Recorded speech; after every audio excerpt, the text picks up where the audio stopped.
Most welcome my student. कैसे हैं आप लोग? अच्छे हैं, स्वस्थ हैं और मस्त हैं, है ना? हाँ बेटा, मस्त रहना चाहिए, स्वस्थ रहना चाहिए। और रसायन विज्ञान पढ़ने में मजा भी आ रहा होगा। मजा आ रहा है कि नहीं आ रहा है? देखो बेटा, एंजॉय लेकर के पढ़ो। कभी भी आप रसायन विज्ञान को भारी और बर्डन समझ करके नहीं पढ़ेंगे। खूब दिमाग लगा करके एंजॉय ले करके पढ़िए। और एक एक टॉपिक पर हम आपसे बेहतरीन चर्चा करते रहेंगे और उसका आप लोग नोट बनाते रहिए और समय समय पर पन्ना पलट करके देखते भी रहिए कि क्योंकि एक चीज को समझने के लिए कम से कम आपको 5 बार पढ़ना पड़ता है। 5 बार अगर पढ़ेंगे तो वो चीजें जो है आपके सुपर माइंड में चला जाएगा, यानी सेरिब्रम में उसका जो एकदम फिक्स हो गया है ना। अब फिर वो निकलने वाला नहीं है। जब आप डिमांड करोगे, ब्रेन आपका ला करके दे देगा, कहेंगे बस मैं इसको जानता हूं, बता दूंगा आपको। तो इसको जो है इस तरह से पढ़ना है। और रसायन विज्ञान बहुत ही महत्वपूर्ण और एप्लीकेबल विषय है। आप ये मान चलो, जीवन में इसके जितने क्षेत्र आपको मिलेंगे, जितने आगे बढ़ोगे उतने इसके ब्रांच मिलेंगे। आप किसी भी ब्रांच को पकड़ करके साइंटिस्ट बन सकते हो। बहुत सारे ब्रांच इसके बनते हैं और इंटरेस्टिंग विषय है। इसको इंटरेस्टिंग बना करके आप लोग पढ़ेंगे। तो आज की कक्षा हमारी क्या है? मुख्यतः कक्षा 11 के बच्चों के लिए है, 11th क्लास के लिए। और 11th क्लास में सेकंड चैप्टर है जिसका नाम क्या है? मोल की अवधारणा। मोल की अवधारणा मीन्स ऑफ मोल। मोल का मतलब क्या होता है? मोल का मतलब क्या होता है? Mole concept. मोल कॉन्सेप्ट क्या है? मोल की विचारधारा। मोल क्या है? इस क्वेश्चन का जवाब आपको यहां मिलेगा। देखो बेटा, मोल कुछ नहीं है, मोल एक संख्या है। मोल क्या है? एक संख्या है और वो हमेशा फिक्स रहने वाली संख्या है, कभी चेंज नहीं होती, वो फिक्स है। उस संख्या के बराबर किसी भी चीज को गिन करके ले लो, वो एक मोल कहलाएगा। क्लियर? अब वो संख्या क्या है, जरा ध्यान दो। आपको पढ़ाया गया है समस्थानिक में कि कार्बन के 3 समस्थानिक होते हैं, कार्बन 12, कार्बन 13, कार्बन 14। तो यहां जो भी चर्चा होगी कार्बन 12 की चर्चा होगी। किसकी चर्चा होगी? कार्बन 12 की। तो क्या कहा गया? कार्बन 12 के 12 ग्राम में कितने कार्बन परमाणु हैं? कार्बन 12 के 12 ग्राम में कितने परमाणु हैं? याद देखो क्या कहा जाएगा? कार्बन 12 के 12 ग्राम में, 12 ग्राम में उपस्थित, 12 ग्राम में उपस्थित कार्बन परमाणु की संख्या, कार्बन परमाणु की संख्या, कार्बन परमाणु की संख्या को 1 मोल, 1 मोल कहते हैं। 1 मोल कहते हैं। देखो बेटा कितना कठिन है, बहुत कठिन डिफिनीशन है क्या है? बस ऐसे खेल खेल में पढ़ो, खेल खेल में पढ़ो। क्या है? कार्बन 12 के 12 ग्राम में उपस्थित कार्बन परमाणु की संख्या, या चाहो तो इसको कार्बन परमाणुओं कह दो। कार्बन परमाणुओं की संख्या को 1 मोल कहते हैं। अब प्रश्न ये आता है, भैया ये कैसे पता चलेगा कि कार्बन 12 के 12 ग्राम में कितने कार्बन परमाणु होते हैं? तो देखो बेटा, एक वैज्ञानिक थे लोस्मिट। कौन वैज्ञानिक थे? लोस्मिट। लोस्मिट और अन्य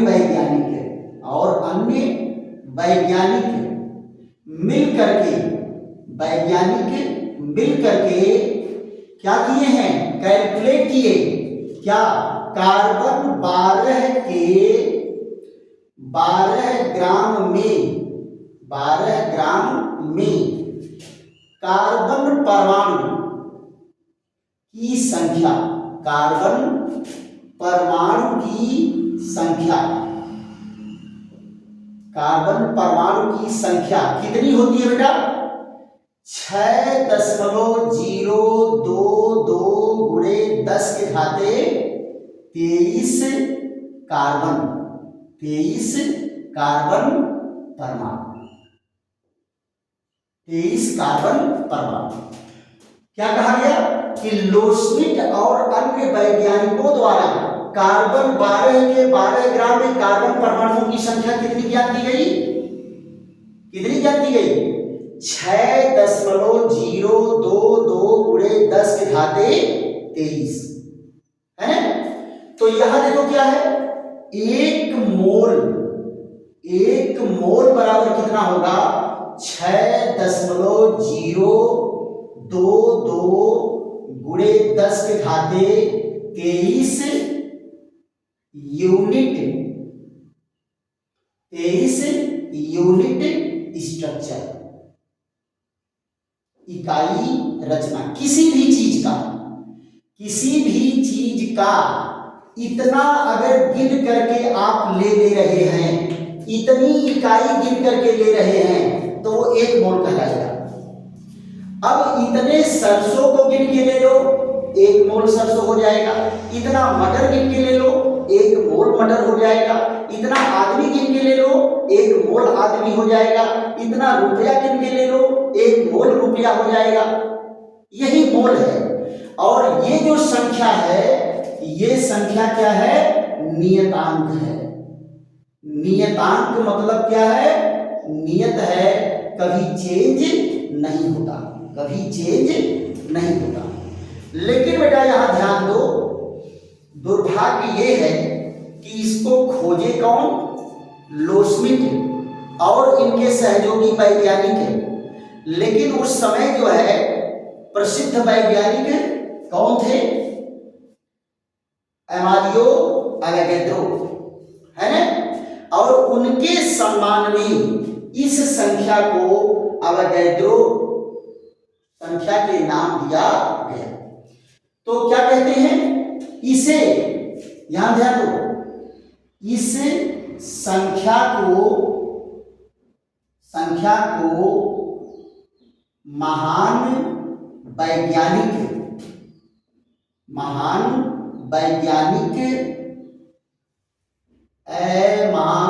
अमालियो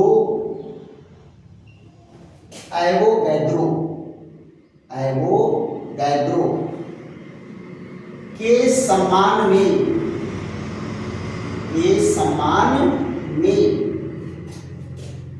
अवोगाद्रो संख्या, एवोगाद्रो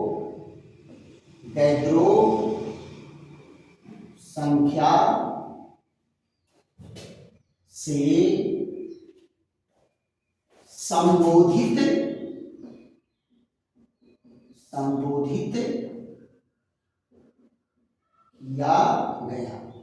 संबोधित किया गया। ध्यान दो बेटा, इस संख्या को क्या कहा, महान वैज्ञानिक अमालियो अवोगाद्रो के सम्मान में अवोगाद्रो संख्या के से संबोधित किया गया है ना। तो इसको क्या कहते हैं बेटा, इसको कहते हैं नंबर, अवोगाद्रो नंबर क्या है, 6.022 गुणे 10 के घाते 23। ये जो है अवोगाद्रो संख्या कहलाती है। अब जरा ध्यान दो, अवोगाद्रो संख्या कहलाती है, इनके प्रति अन्याय हो गया कि नहीं हो गया, लोस्मिट के प्रति। तो बाद में इनको ये हुआ कि चाहे इनको अवोगाद्रो संख्या कहो, चाहे इसको लोस्मिट नंबर कहो, दोनों एक ही चीज है।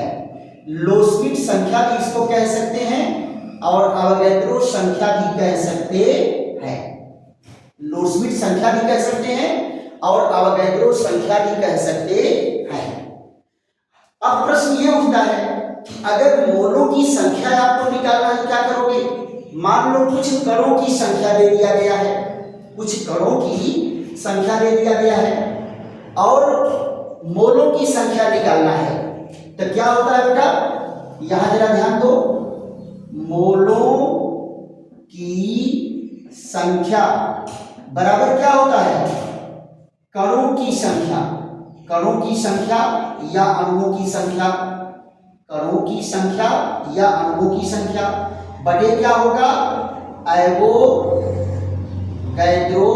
संख्या, अवोगाद्रो संख्या। तो यहां देखो मोल की संख्या को स्मॉल n से डिनोट करते हैं, कणों की संख्या को कैपिटल N से और अवोगाद्रो नंबर को इससे डिनोट करते हैं। तो अगर आपको कणों की संख्या मालूम है तो आप इजीली जो है इसको मेजर कर सकते हैं कितने मोल होंगे। ये देखो कितने मोल होंगे, ये कितने मोल होंगे। तो ये बेटा क्या है? ये है mole concept, mole concept. Clear? Mole का सिद्धांत यही है कि एक मोल किसको कहते हैं। अब देखो किसी भी चीज को मैं बताया कि इतना अगर गिन करके ले रहे हैं, इतना गिन करके अगर ले रहे हैं, यहां कण लिख दो, कण या अणु जो भी होगा ये, या कण या यूनिट लिख सकते हैं, इसके जगह क्या लिख सकते हैं? यूनिट भी लिख सकते हैं, यूनिट। ये क्या होगा? ये इतना गिन करके आप ले लो किसी भी चीज को, वो एक मोल कहलाएगा। तो कुछ एग्जाम्पल लेकर के आपको समझा देते हैं, इसको आप लोग नोट कर लीजिए ढंग से, और उसके बाद जो है एग्जाम्पल लेकर के बताते हैं मोल को। फिर उसके बाद जो है मोलर द्रव्यमान पर चर्चा चलेगी, मोलर वॉल्यूम पर चर्चा चलेगी, और मोलर वॉल्यूम मोलर मास पर चर्चा करने के बाद फिर इसके न्यूमेरिकल है। न्यूमेरिकल बेटा बहुत जानदार इसमें मिलेंगे, इसमें दो राय नहीं है। और इसी चैप्टर में आप लोगों को विलयन की सांद्रता, जो मोलरता, मोललता, नॉर्मलता, मोल फ्रैक्शन पढ़ते हैं, वो भी इसी चैप्टर में आएगा। तो आप जरा यहां ध्यान दो, अगर कहा जाए 1 मोल सोडियम क्लोराइड, तो इसमें क्या होगा बेटा? 6.022 गुणे 10 के घाते 23 सोडियम क्लोराइड अणु। ये देखो अगर कहा जाए 1 मोल कार्बन डाइऑक्साइड, तो क्या होगा? 6.022 गुणे 10 के घाते 23 कार्बन डाइऑक्साइड अणु।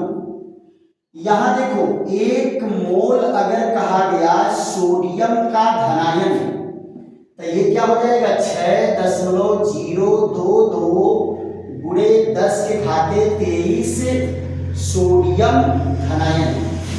अगर कहा जाए 1 मोल प्रोटॉन, तो 1 मोल प्रोटॉन में भी कितना होगा? 0.22 गुणे 10 के घाते 23।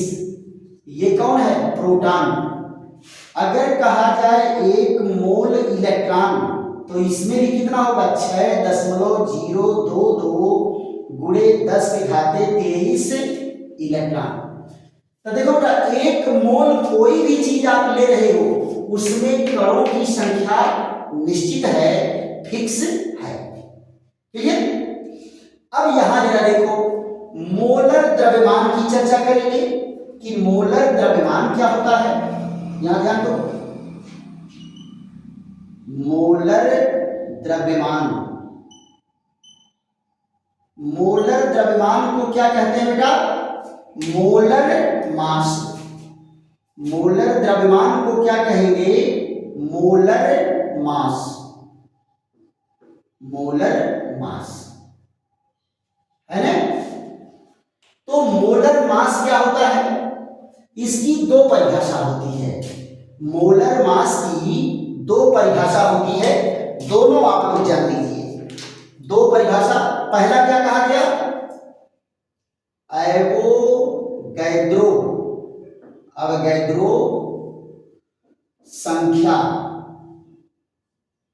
के बराबर, अवगाद्रो संख्या के बराबर, यानी 6.022 गुणे 10⁻23 इकाई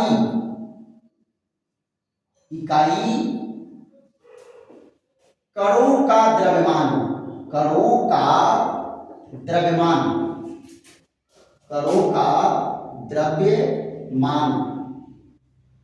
एक मोल या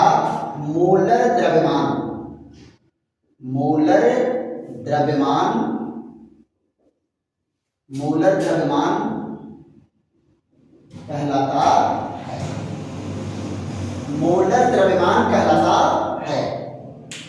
एक तो ये परिभाषा हो गई कि किसी भी पदार्थ को इतने कणों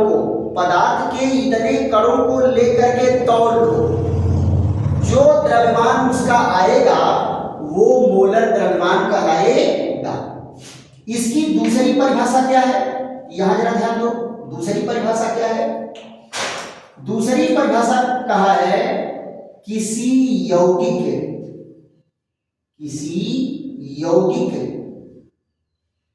के या परमाणु के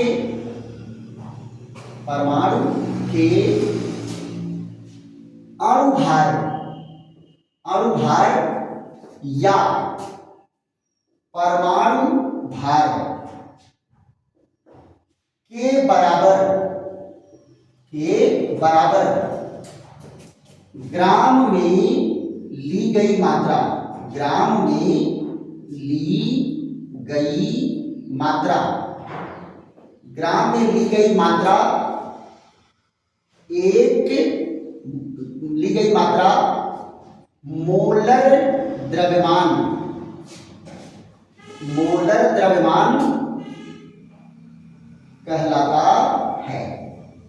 मोलर द्रव्यमान कहलाता है।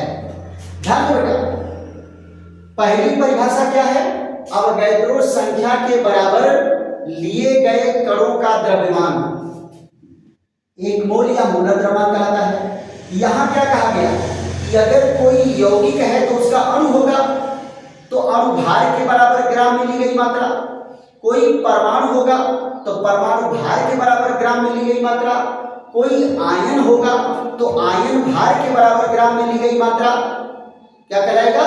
मोलर द्रव्यमान। तो यहां जरा देखो, यहां डिफिनीशन के आधार पर क्या हो गया? मोलर द्रव्यमान बराबर क्या होगा? 6.022 गुणे 10⁻23 कणों का द्रव्यमान, या इसका क्या होगा? मोलर द्रव्यमान बराबर क्या होगा? यहां देखो दूसरी परिभाषा से, मोलर द्रव्यमान ये क्या होगा? अणुभार, अगर यौगिक है तो अणुभार या परमाणु भार या आयन भार के बराबर ग्राम में ली गई मात्रा क्या कहलाएगा? एक मोल या मोलर द्रव्यमान कहलाएगा। ध्यान दो बेटा, प्रत्येक इकाई कण का द्रव्यमान तो बराबर नहीं होगा।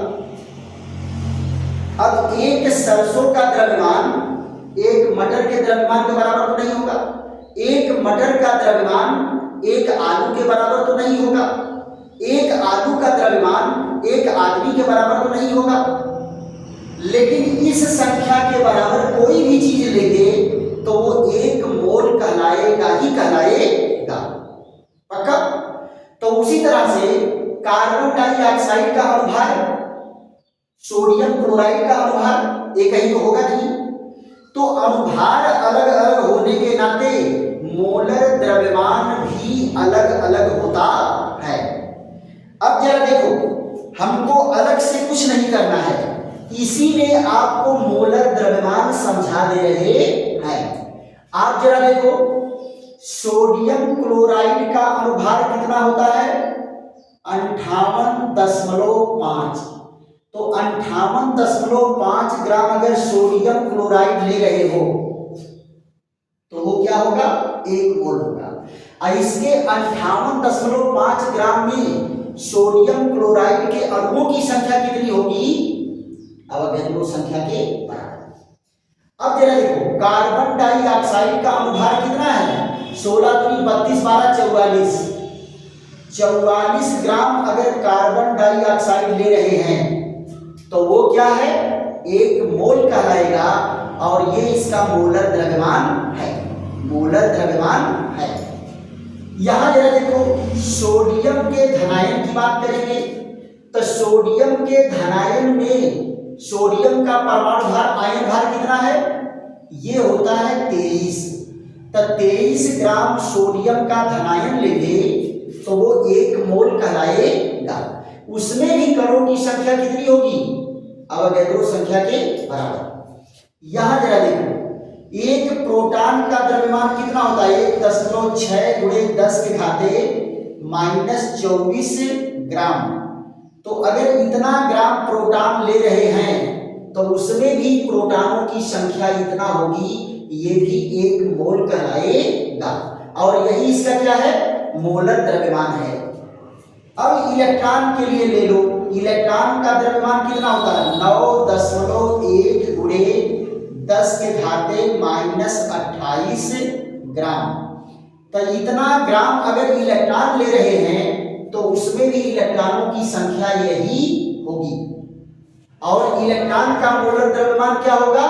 9.1 × 10⁻28 ग्राम। तो पक्का समझ में आ गया कि मोल क्या होता है और मोलर द्रव्यमान क्या होता है। क्लियर? अब मोलर द्रव्यमान और मोल के कारण भी एक संबंध है। तो क्या कहेंगे? यहां देखिए, मोलों की संख्या, मोलों की संख्या कमा ये द्रव्यमान, द्रव्यमान और मोलर द्रव्यमान, मोलर द्रव्यमान में संबंध है, मोलर द्रव्यमान में संबंध है। तो यहां देखो बेटा, इनका संबंध क्या है? बस प्रीति भर का वो है। यहां देखिए, मोलों की संख्या, मोलों की संख्या, ये क्या होता है? पदार्थ का द्रव्यमान, पदार्थ का द्रव्यमान किसमें? ग्राम में। पदार्थ का द्रव्यमान किसमें? ग्राम में। बटे क्या है?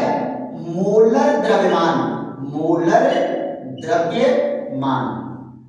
तो यहां देखो, पदार्थ की मात्रा को हम किससे डिनोट करते हैं? स्मॉल w से। और मोलर द्रव्यमान को किससे डिनोट करते हैं? कैपिटल M से, कैपिटल M से। राइट? अब तो बेटा मोलों की संख्या की बात करेंगे। अगर विलेय की बात करते हैं तो दोनों स्मॉल लेटर में यूज करते हैं, दोनों स्मॉल लेटर में यूज करते हैं। अगर विलायक की बात करते हैं तो दोनों कैपिटल लेटर में यूज करते हैं। यहां देखिए, यही छोटा सा फार्मूला है, दे देते हैं। यहां देखिए, विलेय के मोलों की संख्या, विलेय के मोलों की संख्या, मोलों की संख्या, विलेय के मोलों की संख्या। अब जरा देखो क्या होगा? विलेय ग्राम में, विलेय ग्राम में। इसको क्या कहेंगे? मोलर द्रव्यमान। क्या कहेंगे?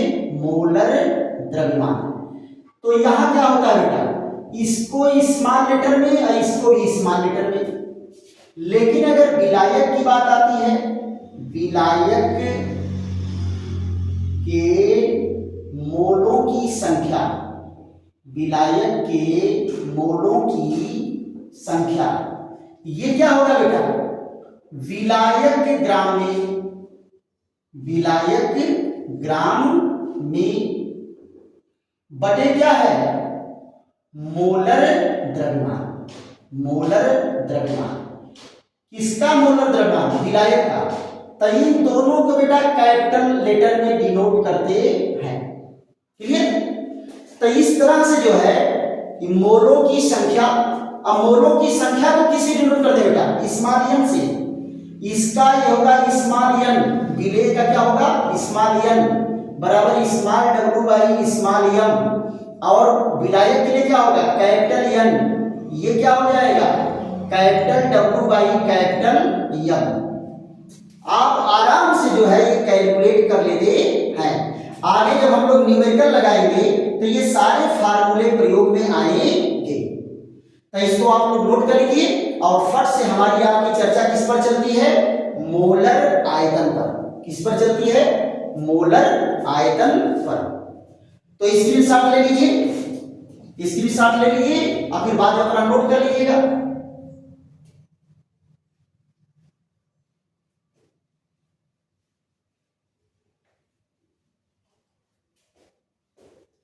अब हम लोगों की चर्चा चलेगी मोलर आयतन पर।